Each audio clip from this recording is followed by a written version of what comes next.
on their identity, but we do know it was a man. Georgia lawmakers are laying the groundwork for new rules aimed at protecting kids online, from social media to AI. Your Georgia State House reporter Abby Kasoris explains. After 5 months of testimony from parents, educators, and mental health professionals, a bipartisan Senate study committee aimed at studying artificial intelligence and social media platforms found that Georgia's laws are keeping up with how children use digital platforms today.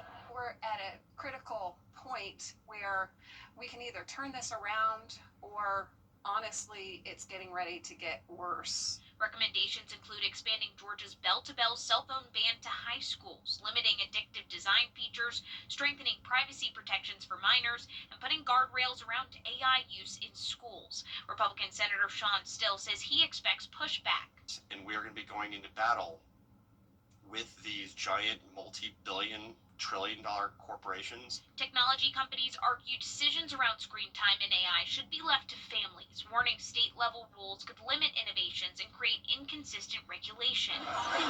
17-year-old Lambert High School senior Anakita Haikumar supports limits on AI in classrooms, saying it can reduce critical thinking. Controlled or managed in a way that is not harmful to our environment. Emory marketing professor David Schweidel says that families are often told these choices should be made at home, but many parents don't know what tools or settings exist. You go into a grocery store or drugstore and want to buy cigarettes. There's a big warning label on it telling you how dangerous this product is. Would people be using social media and AI tools the same way if it came with that big warning label, known to cause mental health problems, may result in death? The committee report won't become law on its own. Instead, it offers a roadmap for potential legislation that might be filed during this upcoming session.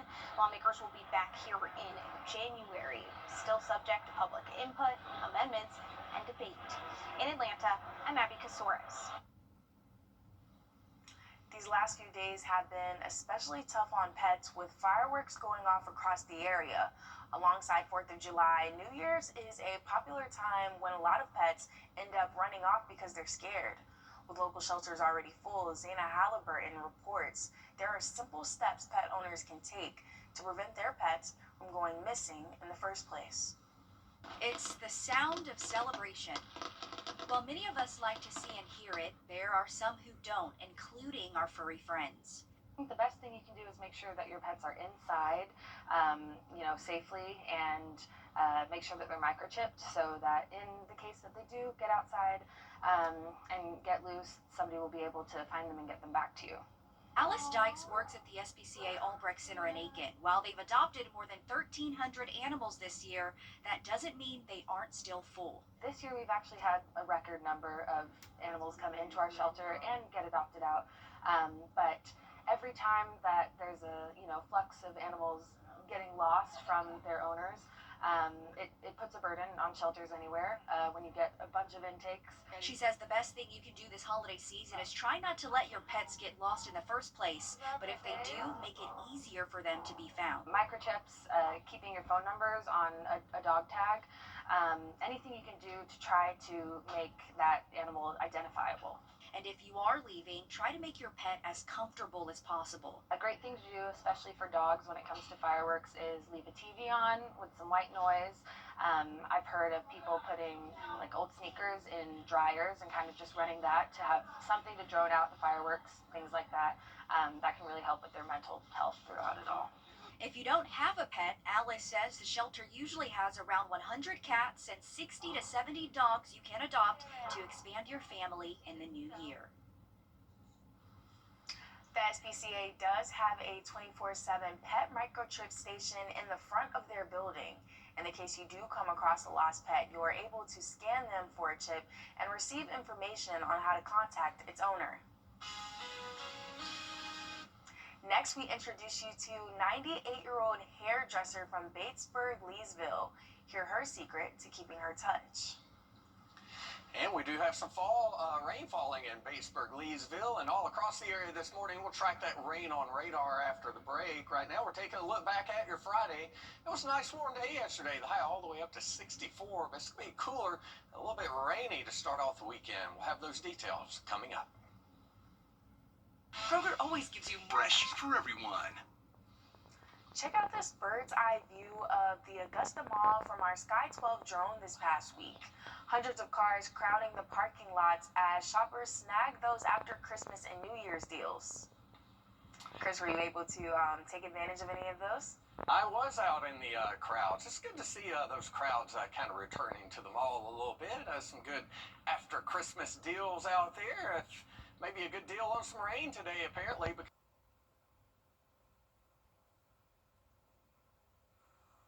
In Richmond County, it takes a multi-level approach to try and keep the crime rate down. That's why Sheriff Eugene Brantley created the Holiday Robbery Special Assignment Team in 2025. It consists of drone pilots, K-9 officers, and experienced deputies. Your Audrey J. Kerber looks at the success of the program that it's had in its first year. I just happened to look and seen that the guy had done crossed the threshold coming behind the counter. And so I stopped what I was doing and started walking that way to see what was going on. That's when I noticed the firearm in his hand. So I stopped. He turned, pointed the gun at me and said, "Give me what's in that drawer." Calling 911, and with them came the Holiday Robbery Special Assignment Team. Because of the robberies that we've had over the years, we wanted to make sure folks are safe, our businesses are safe, and people are safe. They say crimes such as assault, robbery, homicide, and more are down.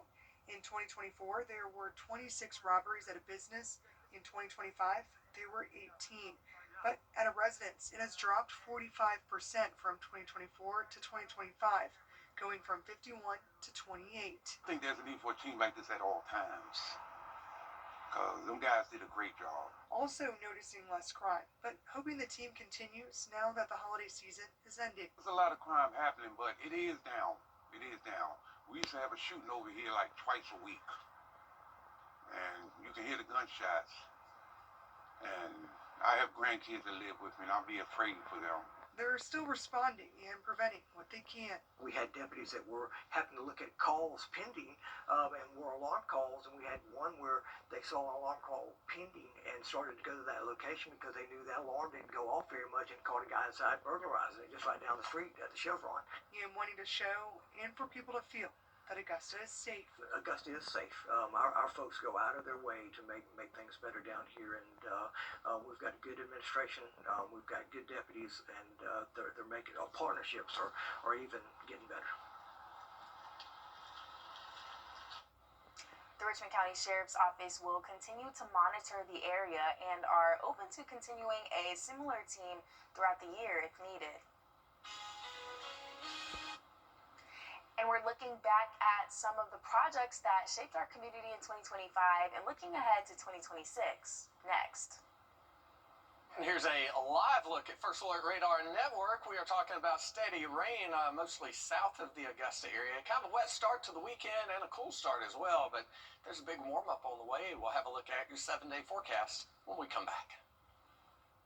My husband and I was in the ride